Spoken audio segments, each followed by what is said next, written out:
I've had people literally who I tell them, you know, we have this group for OCD, and people are shocked that there's other people, that there's enough to actually make a group, you know, like that I'm not the only person dealing with this, because that's how people experience it. Like, they don't have these ideas, and it's not even that the diagnoses are important, but it's describing this experience that they've been feeling and they've been alone in.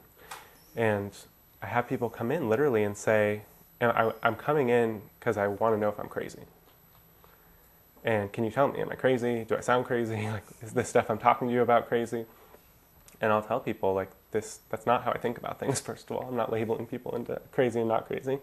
But that it's really about difficulties with emotion, with relationships, and that's a really common experience, is that people in general, I think, have a lot of difficulty managing their emotions, being in relationships and being vulnerable, and managing what comes up, as well as managing kind of their voices and the things they tell themselves that lead them to live less complete or full lives. And I think that's a universal experience. And sometimes sharing that with people, it helps, this idea of, like, I'm either right or wrong, I'm either crazy or I'm not. There's a lot of things we share. There's a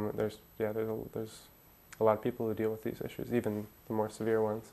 We had to, like, open up second groups for a lot of these things, like depression. We have more than one depression group running every quarter because there's so many people who deal with depression. And with things like anxiety, we're having to get more specific groups, right? Because first it was like, we have the Breaking Free of Anxiety group. And so, you know, anybody who has anxiety, but that's really tremendous. There's a lot of variability in terms of how people experience anxiety. And so we've started developing more specific groups because there's just a demand. And so if we can have a bunch of people with even a more similar experience, or more able to relate to each other with something like OCD, that really helps people. Because even in the anxiety group, sometimes people can be like, well, they have that, but they don't know really how bad mine is, or these things I have are really awful or make me a bad person. And so seeing other people, because people almost always are so much more compassionate with other people than they are with themselves.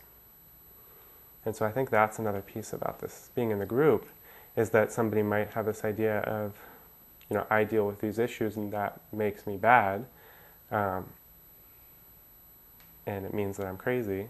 And then when they see somebody else with the same issues, they would never dream of labeling somebody else in that way, of saying that person's crazy or that person's bad because they deal with this.